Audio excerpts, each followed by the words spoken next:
What's going on, everybody? Welcome to another edition of Foreplay Fireside Chats.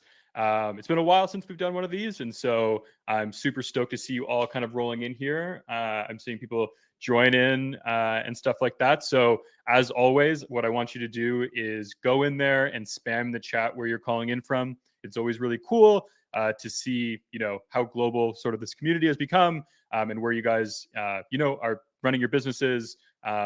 And where you're calling in from today. So everybody in the chat right now, would love for you kind of just to go in there, say where you're calling in from. It's always like super cool. I'm seeing Madrid, Spain.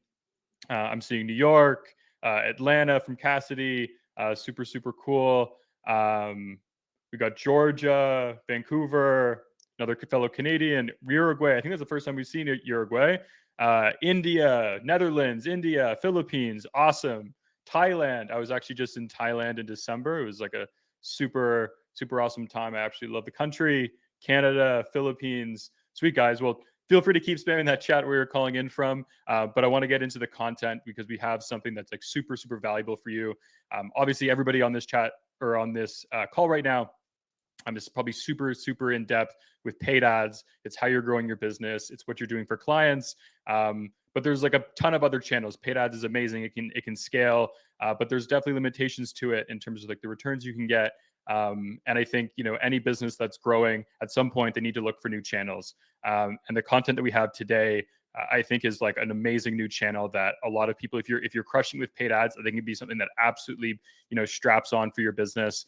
And can make a huge difference. And we have an absolute expert kind of breaking down the entire process of how to hack influencers to be, a repeatable flywheel inside of your business. I think, we talk about influencers. Everybody's heard about using influencers to grow your business, but the systems around it, I think, are where all the magic is, and how you can actually use it to scale.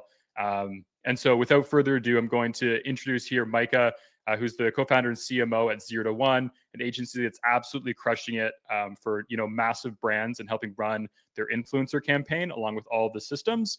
And so I'm going to bring him on to the stream right now. How's it going, man? Good. Hey, everyone. Appreciate it, Zach. And also kudos to your background. I love the new setup. It's looking sick. Cool, dude. I appreciate it. I'm going to hop off the stream. This is all yours. Take it from here. And I'll see you in a little bit for Q&A. And as always, guys, if you have questions along the way, drop them in the chat and we'll be fielding the questions after the presentation. Good deal. All right. Let me go ahead and bring up presentation to stage. All right. As we're just getting started here, let's spam the chat one more time. I want to know not just like where you're from, but particularly like if you're coming from an agency or a brand. I want to know who I'm talking to. I may be able to tailor this chat like one way or the other. So let me know if you're coming from the brand side or from the agency side. And then just to give you an overview, okay, of where we're at, what we're going to be chatting with today. Looking to dive deep on how to build influencer as a channel in 2024. So really excited for this convo. And I'm going to go ahead and present slideshow. Just this quick intro and maybe additional background context on who I am, what we do. So 0 to 1 is my agency.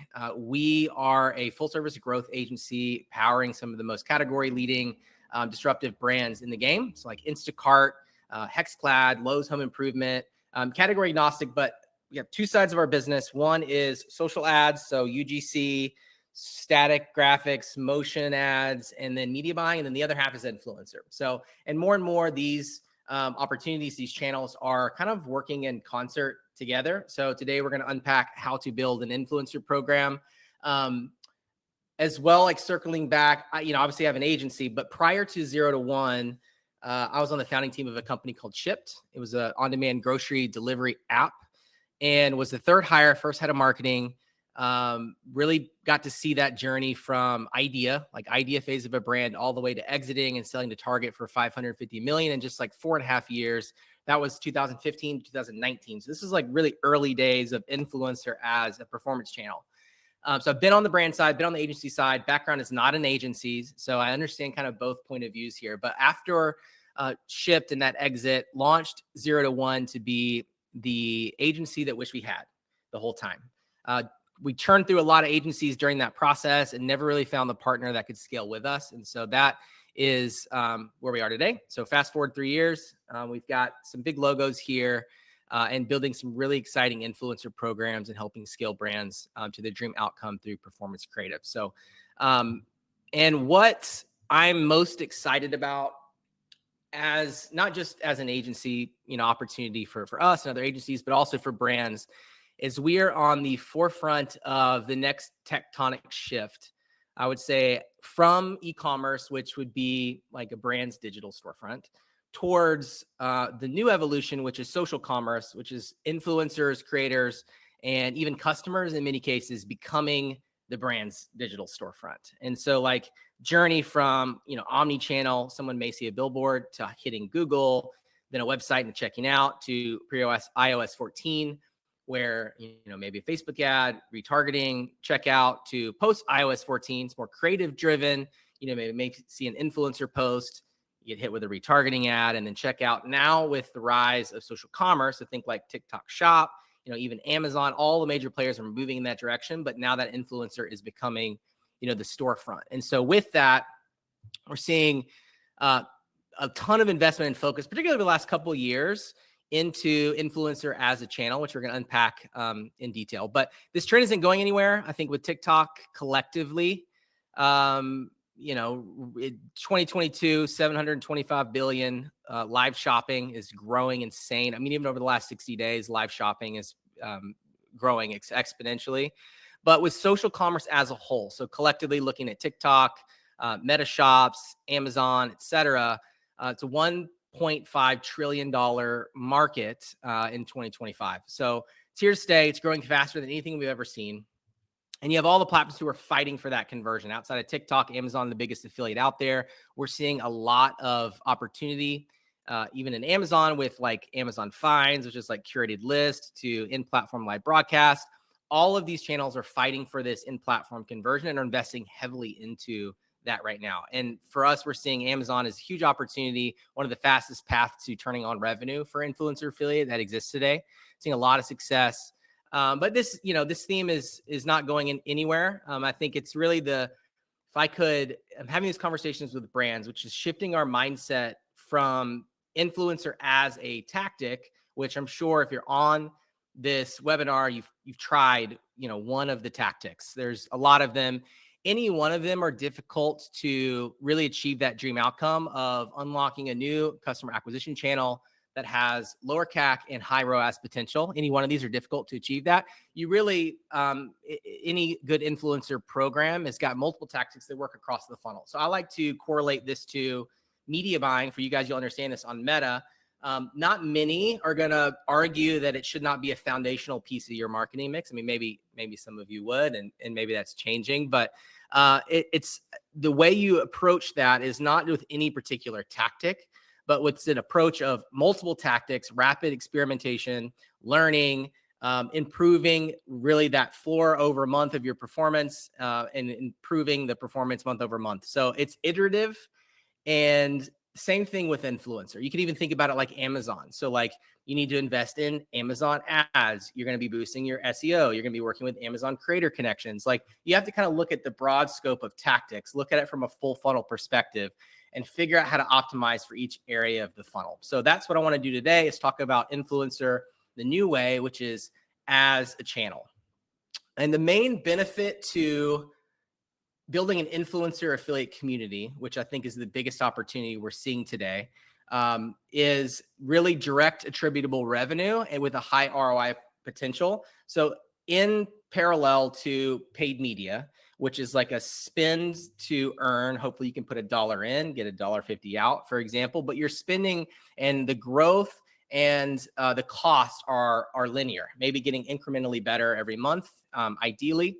But with an influencer affiliate community, you're able to, there's a little bit of an investment on the front end. So like building the mechanics, building the scaffolding, but the ROI potential there is really high because it's built off a performance basis. And oftentimes influencer affiliate community and paid media, they work really well together. And influencer affiliate communities will help you lower your CACs and improve your ROAS on those efforts. And I'll kind of unpack as to why. But this is why big brands like at the top end, you look at Target, Walmart, Amazon, traditional brick and mortar, all the way to like disruptive e-com brands like Hexclad or Sakara are investing a ton into building out their own branded influencer communities right now. And this is why. And I think one thing that's not talked about is the secondary benefit, which is my personal favorite and maybe applicable to the audience here, is the content pipeline that you spin off from an influencer channel, how that supports your paid media efforts, as well as really driving successful whitelisting and Spark campaigns.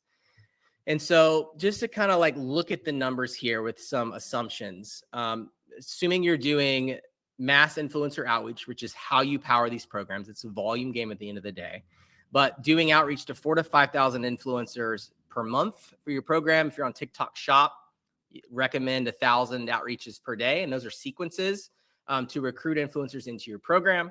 Assuming you have a 10% opt-in rate, conservative, that's enrolling 400 to 500 influencers. If you're able to activate 10% of that group, so that would be an affiliate who is creating content actively for you, maybe even converting, that's 40 to 50 active influencers. And then that could spit off 400 plus pieces of tagged media, over the course of a month. And we're seeing these programs incredibly competitive CPM. So like sub 50 cents, sub 25 cents in some cases. And I think without a doubt, like jury's still out on how we track this, with like multi-channel attribution, like a Northbeam or a Triple Whale. But without a doubt that this top of funnel awareness does in fact impact your entire funnel and improve conversion rates. We've even seen some clients that have tested this and have paused their campaigns for a period of a month and seen a 5% or so dip, even on organic traffic or conversion from Google. So we're still trying to figure out what that customer journey looks like and how to measure that exactly. But I think point blank, these communities are a great top of funnel awareness channel that generates a ton of content while also a path to direct attributable revenue. And then from that, obviously it's a pipeline of ad creative. You get to take a data first approach to that. So as opposed to partnering with influencers and contracting them kind of blind for, dark posts or ad creative and testing and hoping for the best, you're able to go then and look at the influencers that give you signal organically, that resonate with your brand, that may drive great click-through rate or even conversion, and use that as a jumping off point for your whitelisting and Spark strategy. And then finally, building that roster of high converting influencers that you can extend relationships with. And so you can engage them for like integrated campaigns to support a product drop or to do specific ad creative development or UGC. There's so many ways that you can extract value once you build and own that community of influencers. It's almost infinite. So the value of these programs is insane. And so today we are going to unpack how to build these communities, how we are helping brands establish these today. And so it's really a 7-step influencer flywheel. And so we'll unpack each of these steps, how to do it, starting from branded community to the tech stack you're going to need and how to implement automations, to the right offer and incentive strategy to help inspire and empower your community, how to recruit influencers at scale, to community management. What do you do once you're in your community and how do you help them grow in their journey with you? How do you create the tools they need to succeed and inspire and educate them on how to become an influencer that converts for you? And then finally, what do you do with that output? How do you capture that content and those relationships to fuel your paid efforts? So before we do that, though, just give you kind of a baseline of metrics, how we evaluate success in these programs, and what a healthy program can look like. So diving into how we look at success here. So really it's a phase strategy in terms of how you measure these. We have ROI, which is revenue plus EMV. I mentioned that these spit off a ton of awareness that can affect your funnel. So phase 1, you're looking to build ROI positive. So revenue plus EMV, there's lots of ways to calculate that over your fixed and variable cost. And then phase 2 is optimizing towards being ROAS positive, ROAS being your revenue over your variable cost, which could be, commissions, product seeding, et cetera. And then finally CACs, the fixed plus variable cost over new customer acquisition. And so you're optimizing for phase 1, phase 2, phase 3, phase 4 over different cycles. So design build, these programs do take a little bit of time to get stood up, the mechanics to support them. And then you're going to want to launch with an alpha test. Usually this takes 1 to 2 months. It's not uncommon for these programs to be underwater during that phase because it's a period of testing and learning. You're looking to figure out what offer is going to resonate, what influencers are going to show interest. How do you get them to opt in? How do you get them to post their first content? So all of these efforts, you're learning rapidly. You're testing everything from like subject lines in your messages all the way to like the DMs that you're sending it to for a weekly challenge. Then moving into like beta cycle, which is where we are looking to be ROI and ROAS positive from a blended standpoint. This is where you're looking for a signal to scale. So you're taking learnings from that first phase, implementing, and you're starting to grow your community, maybe turn on prospecting and outreach quite a bit here. And then moving into the fourth or the third phase, which is like 6 months plus, goal here is you're really starting to scale profitably. You've got a sense of what works in your program. You're able to triple down on your winners. You found subset of your community that's really converting highly. And ultimately, we're seeing brands can do 5 to 10% of their overall revenue from these programs. Sometimes it can even be higher. If you're spending a lot on Meta and Amazon, you can expect like a healthy program to be at that 5 to 10% mark. And then in terms of healthy program benchmarks, like we see if we're just averaging things out, a 30% opt-in rate to your program. So for everybody you're reaching out to, 30% that are raising their hands and joining is healthy. 10%, or more converting influencers would be really solid. So of the people that join your community, how many of them are driving a sale?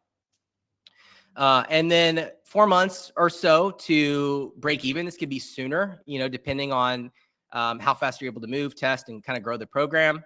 I mentioned 3 to 10% of total revenue. I think looking into that phase 3, the growth phase, easily be 2 to 4.5x ROAS on these efforts. And that's because it is a performance channel. We're able to pay out on a performance basis as well as extract value to drive your paid media efforts and improve performance there. And then in 5 months onward, that's when you're really looking at that program profitability minus your cost, whether that's through an agency or an internal headcount.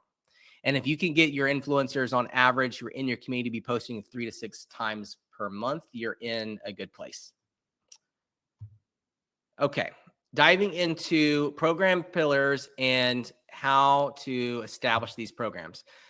First, we'll define who is in the community. So we have this pyramid to the right. So at the kind of foundational level, this is going to be the largest percentage of your community.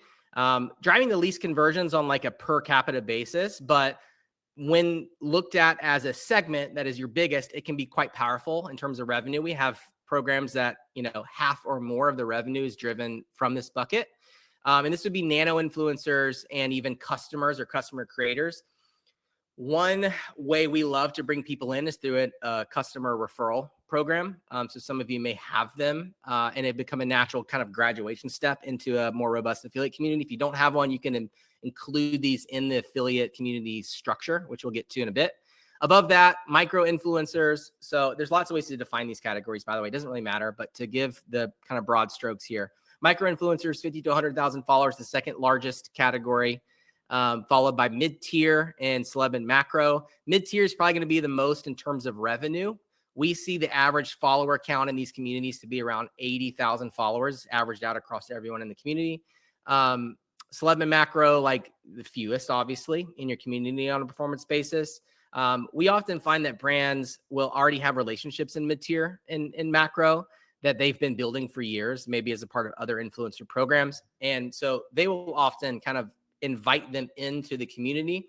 And this allows them to really point to an attributable ROI and performance from those efforts, not just engagement awareness, but really start to track those sales and give them an extra incentive layer. But also it's a way to inspire the rest of the community who may look up to those influencers who are almost like influencers of influencers, so to speak. So it shows like they're in good company and gives them a reason to kind of want to be a part, especially early on. So I love that as a tactic as you're launching a community. All right, getting started with the first pillar, which is branded community. So with this, the idea is that by creating your own branded community on channels that you own, giving it a name, you're able to create a sense of community, give a place that, these creators feel like they belong in. You can build culture this way and it builds brand equity. So you want to tailor this to your audience. So if you've got, for example, here, Instacart tastemakers, they're going after creators who are meal planners, recipe creators. They do food content in particular. And so tastemakers is appealing to that audience. It consists of bloggers, it consists of TikTokers that are all building regular recipe content, and their program allows them to integrate a one-click like ingredient add to cart functionality to the content they're already creating. So it's tailor-made for that group. And so there's a lot of buzz and excitement. They're actually able to announce this from a PR perspective at the beginning and get a lot of organic applicants into the community because of how tailored and clear the messaging was. So hope that's inspiring. On two, so tech stack and automation, this is really important.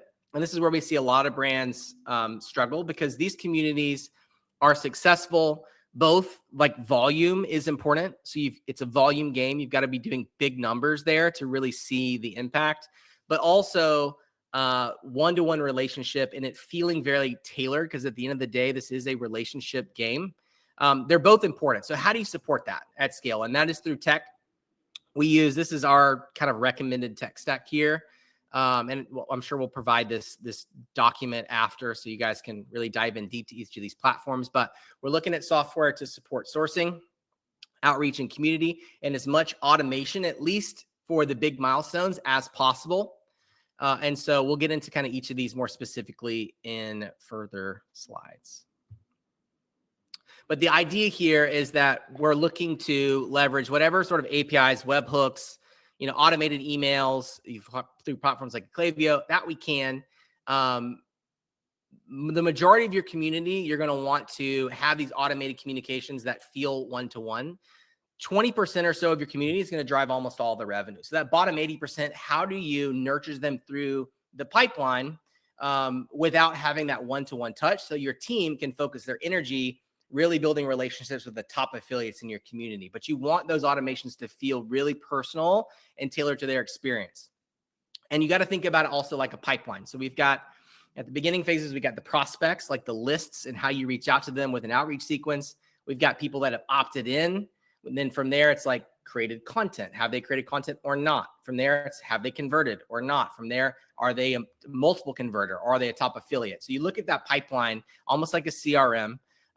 And how do you create automations at every stage that nurtures them through that pipeline so your team can really focus on that latter category? Diving into influencer recruitment. So really, I mentioned that it's a volume game. And so we want to implement software for pulling lists, for pulling high quality influencers that are going to convert and that are brand aligned.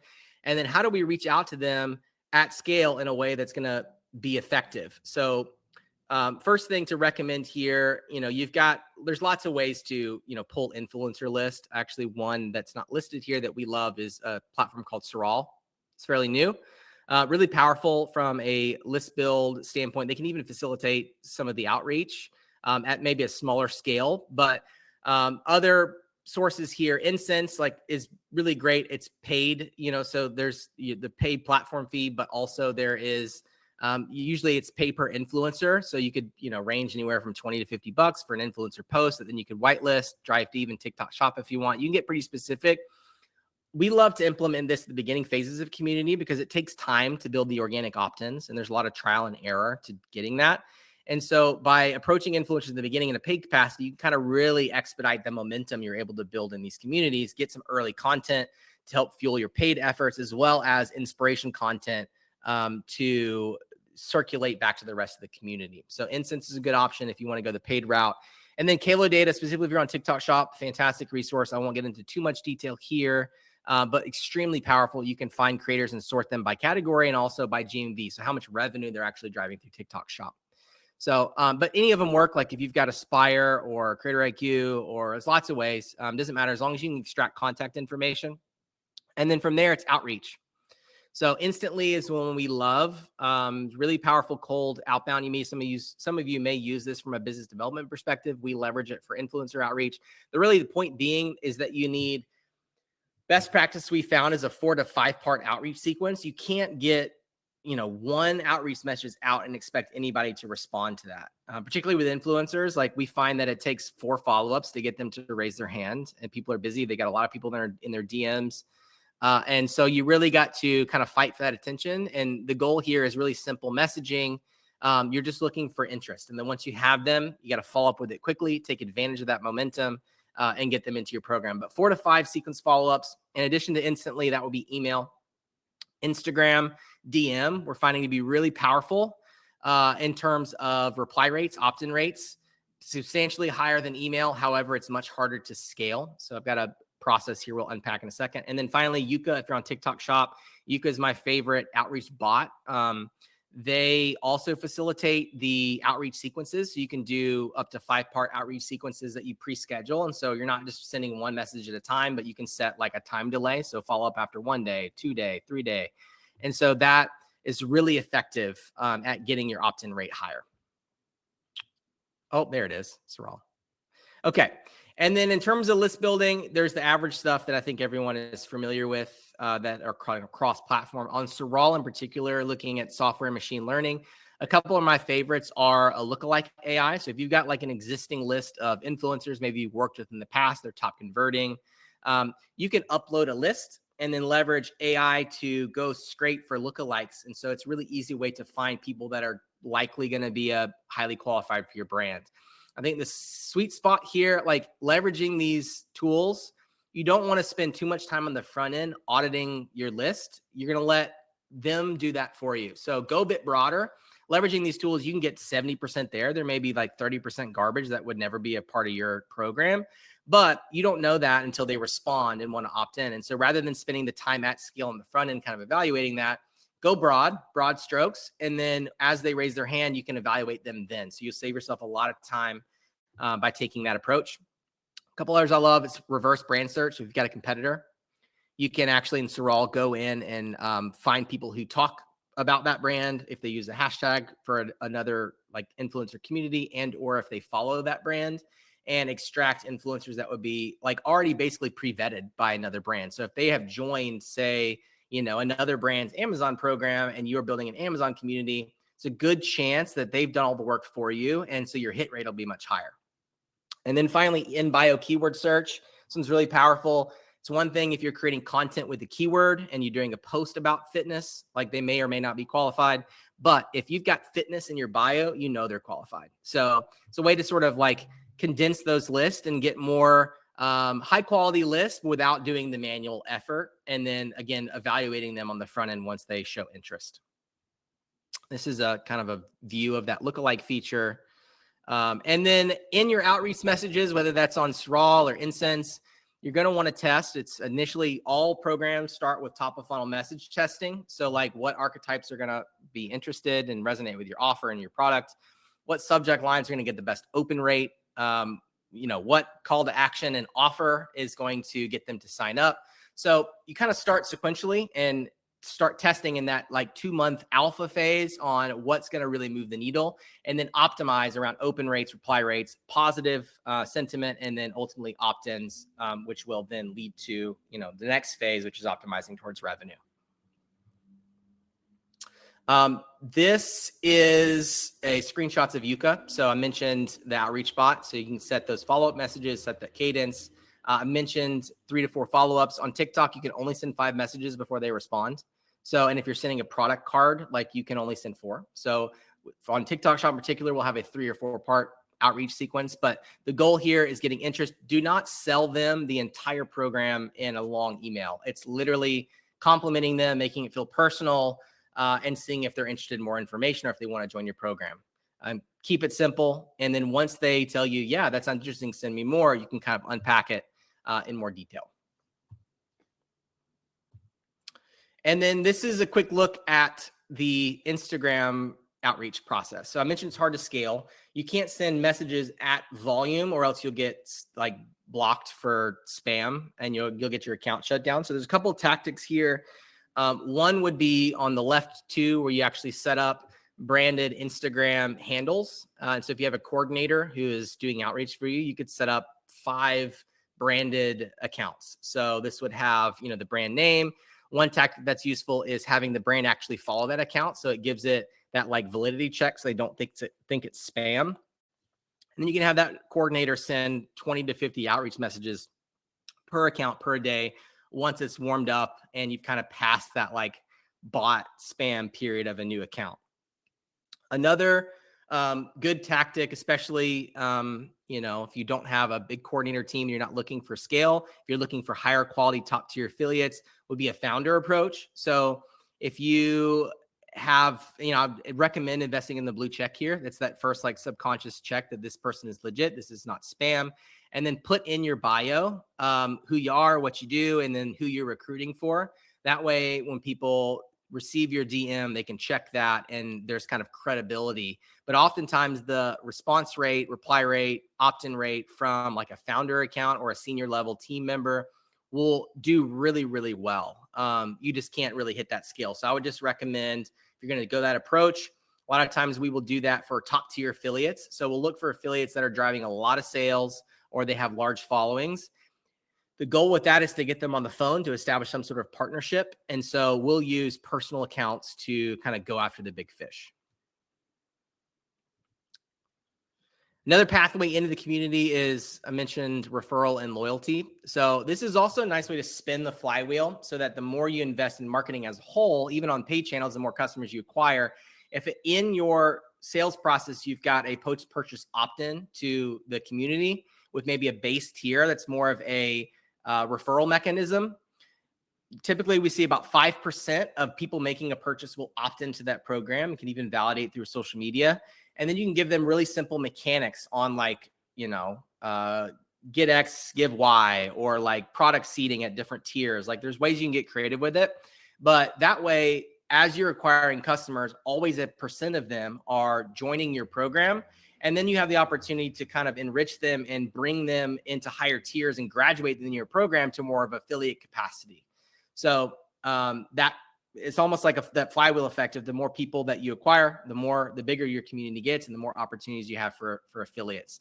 We're often seeing that these types of programs, I mean, it could be half the revenue or more in your program. I know of one brand who's doing multiple six figures in just customer affiliates and not even doing anything with influencers. So great tactic, especially if you've already got a good customer base. You could launch this program and send out a mass email to have people join like right away if you've got like a quality list on Klaviyo. Would recommend post-purchase flow, links in the bottom of your page to like an affiliate program or an ambassador community, and then giving them clear communication on like how much they can earn with this program, what that means for them, along with like milestones that are easy to achieve, and give them kind of a path to success. We use for this, if you're on D2C, Shopify, Social Snowball, and or Super Affiliate. They both have their own sort of like pros and cons. Both support a customer, creator, or referral loyalty type of operation. So, already covered some of these offer mechanics if you're interested. Okay, so let's go into why scale works. This is the first success lever that you have to pull. And so assuming you've got a product that has an AOV of $50 and you've got 1,000 prospects you're reaching into, and then you've got that 10% opt-in rate. So 100 people join of that 1,000 person outreach. And then you've got a 10% conversion rate. So those benchmarks we already set. That's 10 converting creators with an average of 3 conversions a creator. That is approximately $1,500 in monthly revenue. And then the EMV generated from those 100 creators. So again, the beginning phases, you're looking at this. Your program could be upside down. So how do we scale that? Fixed costs being agency, software, and labor. Variable costs being seeding costs and commissions. So if you were able to do nothing else in your program but 10x your prospect size and your outreach sequences, then you could drive an extra $13,500 in additional monthly revenue and additional EMV from 900 creators. So again, this is the first lever you have to pull. It's a volume game, and that's where that tech implementation or tech enablement comes in. And that allows you to unlock the next phase of growth. The more volume you do, also the faster you learn. And so the faster you can figure out what your signal is, like what to double down on, what to cut. But this is kind of a sense of program growth. So redacted this client. They don't want to be mentioned specifically here. But as you can see, launch the program. We have the alpha cycle. That's first 60 days, October, November, scaling into that mid cycle. And then finally, it's really till month 5, month 6, where the program just takes off. And it's that like snowball effect. This is really typical. Because of the way you learn and implement, and you hit almost like a tipping point where you really start to get traction towards that month 5, month 6 timeframe. So now that program, 6 months in, is seeing a 30-day performance of 5x ROAS. It's got a 40% month-over-month growth rate. This is actually outdated. We're now 50% this month over last month. This was from March. $315 AOV. It's a really, really great product. We're beating KPIs across their CAC targets, their AOV to CAC ratio. And then those impressions are insane. 48 million impressions over the course of 30 days. For them, that is a sub $25 or sub 25 cent CPM. So pretty nuts as to how powerful these communities can be with how many posts? 489 pieces of tag media there. So, okay, the secret sauce here is community management. So it's one thing to get someone to join your program and to create a piece of content. How do you take that influencer and nurture them so they create content on an ongoing basis and improve their performance over time? And so the goal here is to grow conversions, program engagement, how much revenue per member you're able to drive. And that optimizing there is how you really unlock that like high ROAS potential and are able to hit your CAC benchmarks. We do this through social listening and monitoring content. So as long as you can get them to post content, it gives you an opportunity to take a look at that content, build a better relationship with them by responding to it, showing them that you see what is being posted and that you guys are excited about it, but also recommending best practices. So you'll see pretty quickly, influencer posted about it, great, love it, love the content, glad your favorite flavor is strawberry, but like they may not have shared a link with their code. They may not have done best practices, like include a link in a bio. There's follow-up stories 2 days later after they share a reel. Like there's all kinds of tips that you can give them and almost acting like their coach. That is a mentality you want to take. So you being on their team, wanting to help them find success and ultimately make as much money as they can. And so you do that, you can share tips from other people in the community. So love this content, love your favorite flavor is strawberry. Other members in the community who are making a ton and seeing top sales are highlighting their stories or pinning, a piece of content or adding a link to bio or doing the follow-up notes. Like that's where you kind of get in and help coach them over time. So you'll see, as long as they're posting that content, you'll see those opportunities and your team should be able to jump on those quickly. I mentioned that 80-20 rule. So you obviously can't do that one-to-one engagement across your entire community of thousands of creators. But like I mentioned, 20% are going to drive all your revenue. And of that, really, it's going to be a top 5 to 10 creators who are doing the majority of it. And so like looking for that and spending your time, your coordinator's time, investing into those one-to-one DMs, that coaching calls. We recommend with your top creator setting up a monthly touch base where you're able to collect feedback from them. So it's like, hey, how's it going? What do you love about the program? What do you wish you could change? What feedback do you have in terms of the product? Like it's a great learning experience, but then it's how do we expand our partnership with you? What would you need to basically for them to post more and to drive more revenue for the program? And oftentimes just opening up that dialogue in a human way, they will tell you. And they may say, well, I'd love a paid opportunity. And you could say, okay, great. Well, here's this benchmark we want to hit. If you can hit that, we can invite you to like a paid collab or sounds good. We want UGC ad creative. So like we'll get you a brief and some specific deliverables and a paid rate. So those are just other ways to kind of extract value out of your program that will pop up. We use, there's lots of social listening tools out there. Mighty Scouts, it's great. It's kind of expensive, but fairly powerful. Refunnel is probably my favorite. It's a newer participant. They're like $150 a month. And you can do all your social listening. You can create campaigns. You can collect that content, download it right from Refunnel if you want to use it for ads. You can also kind of seamlessly request licensing. They have like a one-click licensing request process. So if you want to leverage for whitelisting or Spark, that makes it easy. And then you can report on things like earned media value, content impressions, and media posted that way. And then there's Gatsby, which is a pretty cool tool. They do social listening as well. If you're on Shopify, it's an app. They also do automations. So if you have people posting content about your brand already, you can automate a DM to them that will invite them to the program. So if you have people already talking on social media, it's a great way to open up that top of funnel into your program, as well as more mid-funnel tactics. So you could, every time someone posts a piece of content, you could automate a follow-up that just shows them that you are loving it, that you're just staying engaged, etc. And then from there, there's Klaviyo. So especially if you're on Shopify, it's a great way to automate that 80%. So setting up messaging flows, email, SMS triggers around key events. They integrate directly with like a social snowball or a super affiliate, even Gatsby. So it's a great way to automate a lot of that communications based on certain behavior in the community. And then mention Instagram, again, hard to scale, but really good for that top kind of segment of the community. It's really powerful. We love using voice notes here. One, it's personal touch and the influencers love it. So it's a nice way for you to kind of differentiate yourself tactically from other influencer or other brands doing influencer. But also it avoids the spam kind of flags that are built into Instagram. So if you're doing like really templated copy and paste messages, that's a risk. And so voice notes totally kind of overcome that. Okay.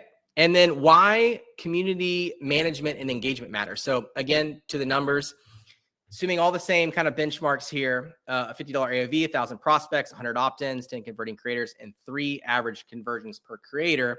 If we just grow our opt-in rate by 10% and our community conversion rate, that is the number of converting creators by 10%, that is an additional, I left out one. So if we're going to do all three. So forget what I just said. All three. We're able to 10x the list size, increase by 2% opt-in rate, and increase by 5% conversion rate. That is an additional $25,000 in monthly revenue from the program and EMV from 1,100 additional creators. So you can kind of see how over time, the opportunity to optimize different parts of your pipeline can really affect that attributable revenue. And then you can take this even further. So if you were to do like, say, a campaign where you're promoting a set of products or a bundle or a higher AOV product and add $15 to your AOV and then improve your average conversions per creator to 5 instead of 3 through coaching and DMs, sharing best practices, etc., the combined optimizations is $57,000 in additional revenue. And then that EMV from 1,100 creators. So in terms of how you scale, you can kind of start to see the picture here. You can take a program that's got an 18K baseline, which is where a lot of brands kind of like cap, to a program that is over 700,000 in revenue that is optimized over the course of time. An example of engagement tactic that we love for that like top 20%, this is creators that are converting, already multiple times, will be to do a tactic like this. So this is mini chat. You guys have probably seen this. So if you follow like recipe content creators, for example, they'll say, hey, comment below with keyword recipe, and I'll shoot you a link to the full recipe. Pretty popular tactic. I think if you're doing this with your top tier creators, then you can really handhold them into this process. You can even pay for their mini chat. Like it'd be a nice value add. It's not that expensive, and really see a massive bump in conversion for you. And then that is potential payout for the creator by implementing this. And so like one, we love this because it drives engagement. So people will be dropping comments on the post, which is algorithm friendly. It will help the reach of that post. It supports additional commissions. It makes sure that everybody is receiving a link and a code that is engaging with that post.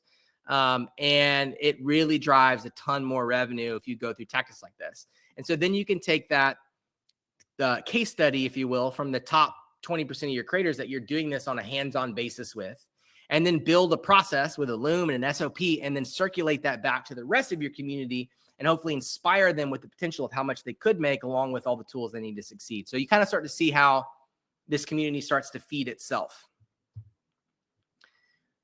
Fourth pillar, creative strategy and content production. So goal here, obviously, you're looking to set them up with the tools they need to succeed and the inspiration to go do the thing.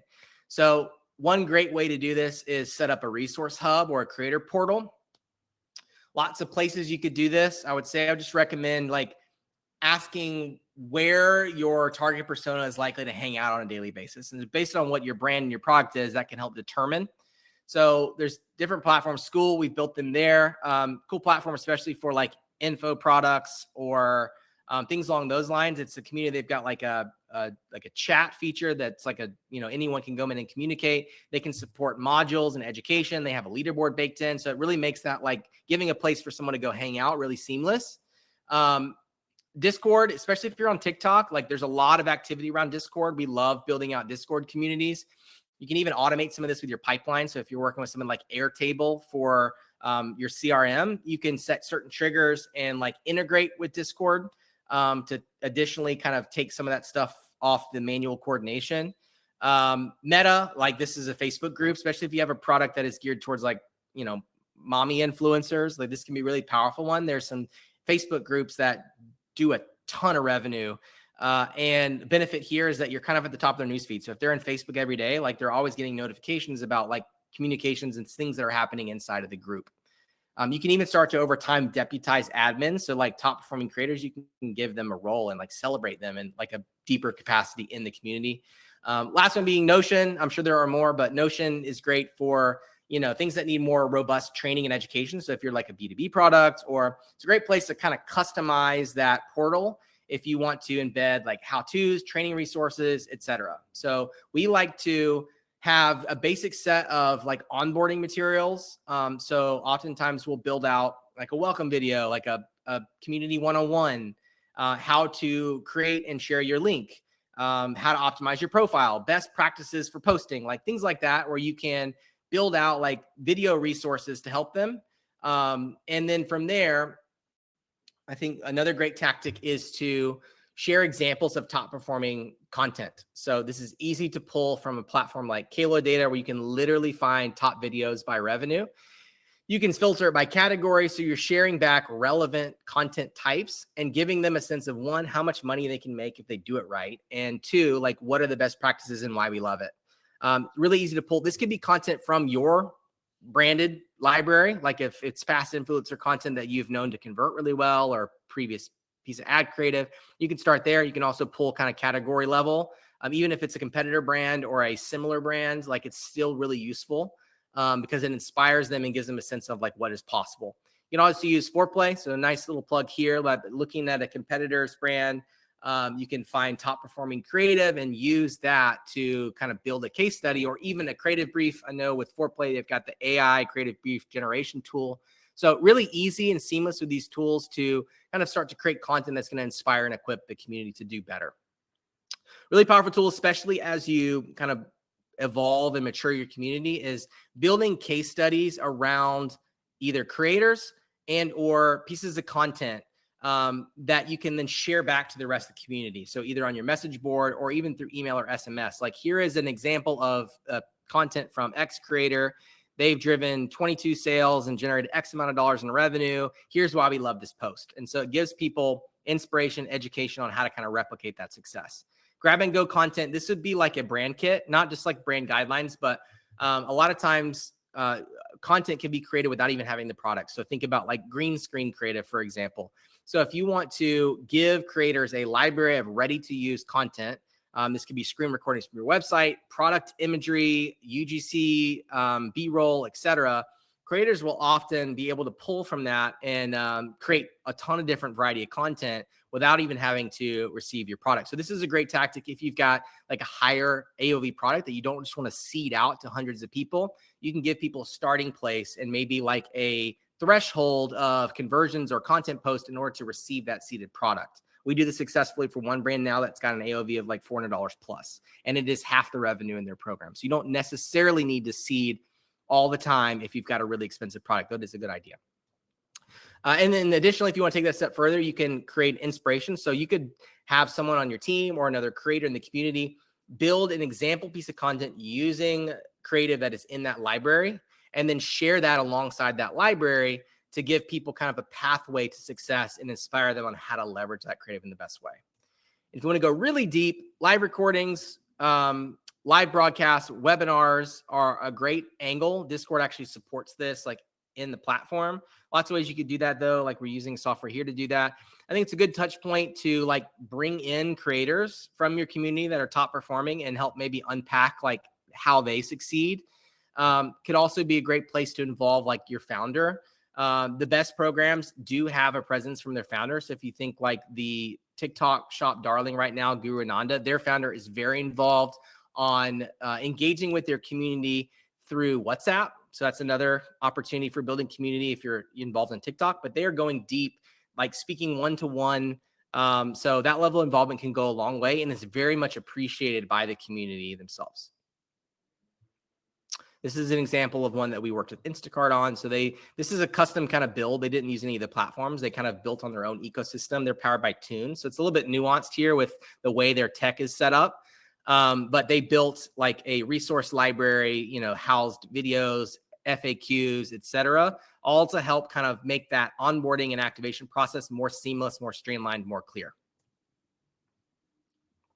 Okay, and then finally, my favorites, extensions for paid social whitelisting and Spark. So outside of boosting awareness, organic influencer generated content, a lot of this can be great Spark ads or whitelisting ads. So you can secure licensing to use it. Even if you're not running whitelisting or Spark ads, you can secure licensing for your brand page using Refunnel. It's pretty affordable. It's pretty cheap. Oftentimes they'll do it just because you are excited to share the content. They'll give you that permission. Other times you can negotiate like a monthly licensing fee. So like $50 a month to month, as long as you want to leverage that content on the paid side. If you're on TikTok, it's really simple. Like if they're creating content for you in a collab, that commission is baked in. And so if you are running Spark Ad Creative, they are earning commission on that. So it's actually a really great way to incentivize your community. You can say something along the lines of spend $1,000 in GMV, or not spend. If you see $1,000 in GMV organically from one of your videos, we will match it dollar for dollar on Spark ads. And so they'll be incentivized to create more content, to test different angles that work to really hit that threshold, because they know that you're going to put the power of your brand behind the reach, which is ultimately going to be leveraged for conversions. So lots of ways you can slice this, but you can even take content from the library and do mashups, if you want. Variety of different creative you can get out of an extension of like a strategy like this. Mention that signal. Definitely recommend that, like 1K in GMV.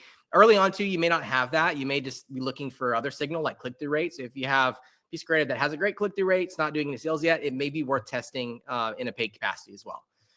You're getting that massive content pipeline.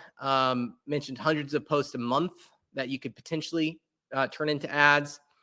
If you're on TikTok Shop, something we're investing heavily into as an agency right now, we're seeing, especially brands that are winning today, not just back in November, 90% of your revenue there can be driven by paid. And so we're seeing that the paid flywheel, or investing into paid, feeds the flywheel, and organic performance follows the paid investment. So definitely, if you are on TikTok Shop, highly recommend integrating your paid strategy, really bring it to the forefront of your organic TikTok Shop strategy, because it's a three-legged stool. It requires investment into paid, organic, and affiliate to really find success there. And then for you growth teams, media buyers, like I think one additional benefit is that you're going to be able to pull insights that really start to inform and improve your marketing efforts and your ad creative as a whole. So if we use motion to view analytics, I mentioned the other half of our business is running social ads. And so if we are doing whitelisted creative or Spark ads, plugging that into motion, starting to look at thumb stop ratio, view through rate, click through rate, et cetera, you can start to extract insights on new hooks that can inform maybe your UGC efforts, or even that you can feed back to the community itself to help improve that performance on the whole. You'll also get new trends. So if you have creative that your team is developing, there's only so many ideas you're going to have around brand messaging points, around hooks, et cetera. So by opening it up to the organic community at scale, you will find that things that resonate with the community, the hooks they create, the different favorite talking points that they have, like all of that will start to inform new angles for your ad creative. And so you'll learn a lot faster, which you can take then and implement in your creative briefs for the rest of your paid social. So just the speed to learning, the speed to unlocking new avenues for growth is really fast once you implement a community like this.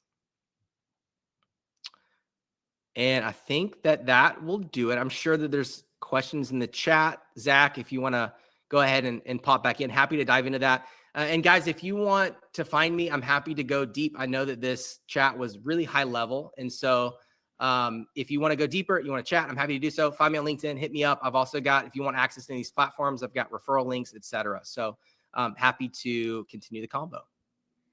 Sweet. Awesome, man. I appreciate that. That was like super interesting for me to kind of like sit in and watch. And I like really appreciate how tactical that was. And yeah, there's a bunch of questions here that I've got in the chat. If anybody still has any questions, make sure to get them in sort of right now, over like the next 2 minutes as we're going through the questions that are in there, and we'll try to get them. But if you do have a question, put it in now, and hopefully we'll get to them. But I'll kind of just load up some of the ones that I collected during the presentation. So the first one from Peter, I'm super interested to hear about this, is like, in terms of like doing mass outreach, like obviously there's like the technical limitations and all of that kind of stuff, but are there any like very specific mistakes that you see other brands make when they're doing mass outreach? I know you had mentioned, doing like two super canned messages, but from like a content point of view, like, is there anything that you should avoid? Yeah. I mean, the first mistake that people make is reaching out once and evaluating success that way. If you're only reaching out one time, you're never going to get the activation rate. Like, you really have to be doing that 4 to 5 part outreach sequence to get that first yes, that first indication of interest. So I would start there. In terms of messaging, yeah, I mean, keep it simple. Like I mentioned, you don't want to sell the entire program. So like email copy should not unpack all the details, what the commission structure is, like blah, blah, blah. Just forget that. Have it be high level. Make your first line personalized. So like give them a compliment on like why you love their content.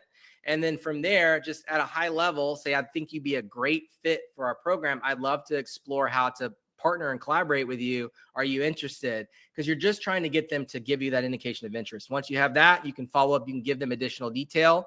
They may say yes. They may say no, I'm not interested. But any response is value for you because you can kind of triage what they're saying, and then it gives you another angle in. So even if you're getting a no, you can figure out why and kind of troubleshoot from there. It's good feedback Right. too. So treat it like cold email. All you're trying to do is get a reply and go from there. Makes sense. Exactly.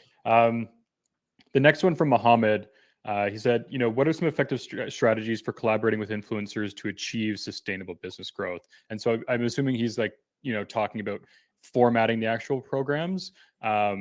Is there anything you've seen, like if someone's like just starting out, like a tried and true sort of like, format to the program that they're building? Let's see. Yeah, I would say at a baseline tier, you can have that like customer referral program as like a pipeline in. So like make sure you have that like post-purchase opt-in. You've got a basic, simple referral mechanics. So like give X, get Y, to get that like foundation. And even if you're sending like an email to invite to your entire list, that's momentum right away into your program. Can help you speed up the learning process, like within like a tighter group of people that already love your brand. So you can start to collect feedback, et cetera.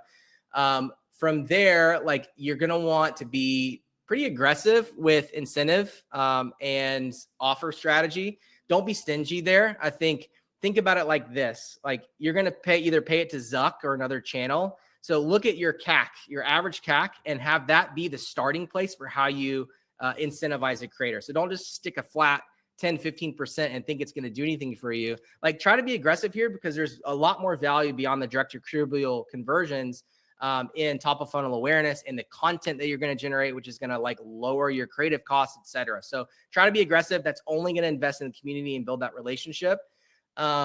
And then have tiers so that you can almost gamify the experience, give people a baseline commission that's like still aggressive, but something that people are going to start with.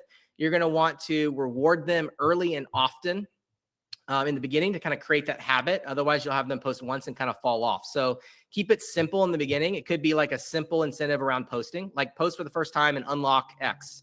Once they do that, you have that opportunity to coach them. So first tier, very simple. And then from there, thresholds. So like hit X conversions this month or month one, and you can receive an incentive bump from 30% to 35%.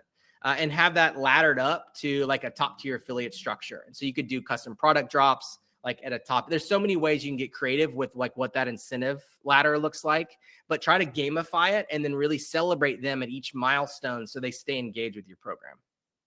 Cool. Yeah. So I mean, what I'm hearing there is like, if you want this to perform like, a scalable paid acquisition channel, it's like, delegate the same amount of budget as you would to like Facebook or Google. And it's like, treat it as you want it to perform, and it should. So that makes a lot of sense. The next one's from Kurti. He's wondering, outside of like just, affiliate and discount codes, are there any other metrics that you use to back into success potentially early on when managing a new program? Or are you kind of just like really focused in on, directly attributable revenue? Is that is what you're trying to drive? And Yeah, that is always the North Star, especially for brands. They want to see that direct attributable revenue. The first thing I would say there is have a longer attribution window, because influencer is certainly more top of funnel. And so like if you have like a 1-click 0-day attribution, like it's going to be hard to see success there. At least open it up to 24 hours, if not 7-day. The average for influencer is 14-day. Some aggressive programs do 30-day. So open that up. You'll get a clearer path to how it's actually affecting overall your acquisition. But outside of that, like initially, you're not going to be looking at attributable revenue, because like it's a pipeline. So like you have to start with the top of funnel metrics. So early on, it's like content posted. What % of your creators are activating and creating content for you? If you can get them to activate and create content for you, then at that point, it's like step one. It gives you another way to like work with them and educate them, because most creators in your program are not going to be social affiliates, like people who know how to drive sales. There are top affiliates who that is their game. They are social sellers. They can drive EMV for you. Oftentimes they want a paid relationship in the beginning. So yeah, you're going to go after those people and be measuring their success by revenue, but you're also going to be wanting to coach the bottom tier of your community on how to actually convert. But you're never going to get there if you start right out of the gates optimizing for revenue. First, it's content posted. Got it. Cool. That totally makes sense. Small one from Andrew is just wondering if you have any kind of updated metrics on for the Instagram outreach piece. Like, what are the limitations if they are setting up any automations or they're doing it manually? Is there like a stop kind of like loss that you have on right now, where it's like we're sending 10 messages a day, 20? What are you guys doing right now? I mean, I can tell you what we do. I don't know that there is a official playbook on this, at least that I've found. So if anybody knows, let me know. But the way we do it is we'll set up 5 accounts per coordinator, dedicated accounts, and we'll do 20 per day outreaches from each account. So not wanting to go past that. I think in the beginning, we struggled with new accounts getting shut down like automatically from like bot activity. So you're looking to avoid anything that sniffs and smells like a bot. So you want low frequency of messages. We cap it at 20. You want things like voice notes to keep it engaging and kind of avoid those flags. And then you want human behavior. So I wouldn't just do it all at once, like back to back, where you're just blasting through your 20 on all 5 accounts, like kind of spread it out throughout the day. And then make sure you're doing like warm-up tactics. So like of each account, we spend a week to 2 weeks ahead of time starting to follow people, starting small. Like we'll follow 1 account a day that's in our target ICP. And then the next day we'll ramp it up to 2 and then 3, and then just gradually grow that activity, but in a very humanized way. So it doesn't feel like bot. And then we'll start to, once that feed starts to populate, we can start to engage on the content. So we'll like a post, leave a thoughtful comment. You're just kind of priming that audience for when you start outreach, but we'll give that like a 2-week period. And then if we want to scale accounts, it's just additional coordinators and additional accounts that you stand up for them. Cool. Alex is wondering if you're running any influencer affiliate programs on any other platforms except for, TikTok, Meta, Amazon.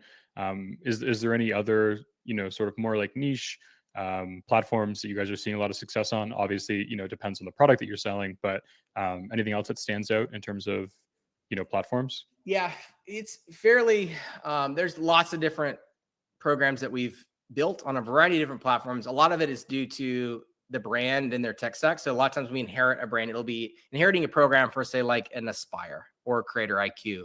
And they may have an existing influencer program they built there. And so it's like they want to build on top of that. You can do it. Like the difficult piece with other platforms, not the super affiliate social snowball on the Shopify side or TikTok Shop, which has that messaging you're able to automate a lot of that. With a program like Aspire, Creator Q, or some of these other traditional influencer platforms that at scale, once you get past hundreds of creators into thousands, managing that community and the communications required to see success becomes really clunky and really difficult. And you'll have to lean into like, spreadsheet type of management and just bodies. So doable for sure. But you want to find as many ways as you can to automate that. So I would say pull them off platform and find like a home for them, and an ability for you to do kind of automated or in mass communications based on certain events that happen inside your community. Got it. Got it. And so last one here. So Mara wants to know like how you're managing leaks discount codes. Like obviously it's a problem across like influencers, but also like everything, right? So how are you guys managing that? Is there like a playbook for making sure? I mean, I'm sure it's one of those things where you can't, completely avoid it. But how do you like mitigate the risk of leak discount codes? Yeah, really, there's not an incredible way to do that. The brands that are really concerned about that will just not have discount codes supported. They'll just straight use links. And so depending on what platform you use will determine the type of link that you're going to share. But that would be really the only way to cut that out entirely. So if your risk tolerance is not like, if you care about that, then just go links, but it doesn't really affect the program. It does cut off some application of like podcasters or things along those lines where like a code would be helpful. But even in that scenario, you can put links in the description, et cetera. So as long as the community is trained up on best practices and really pointing towards a link instead of a code, like you can get around it that way. Cool. Cool. Awesome. Well, thanks, man. I appreciate you taking the time to kind of like drop all this knowledge. I know you guys are like scaling some like really incredible, programs at 0 to 1. Before I let you go, if people have any other questions or they want to reach out, potentially they want to launch, a program with you guys, where can they reach out to you? I'll let you plug what you want to plug and we'll go from there. Yeah, LinkedIn, like I mentioned, we're very, very active as a company on LinkedIn. You can find me. My name's Micah Whitehead. Company is 0 to 1. I'm there all the time, along with everybody on our team. So please reach out, and I'd love to jam further, go deeper on any specific tactics, questions, look at your program, et cetera. Cool, guys. Well, again, thank you for taking the time to do this. I know it was like a really in-depth presentation. I know everybody that watches these always like really enjoys the super tactical ones, which yours was. So thank you. And everybody that's watching, if you came here a little bit late, there will be a replay available on our YouTube channel. That'll get emailed out. And we have a bunch of other Fireside Chats planned. So I can't wait to see you guys show up to those ones. But yeah, thank you for your time. Thank you for everybody watching. And I'll see you guys in the next one. Thanks, everyone. See ya.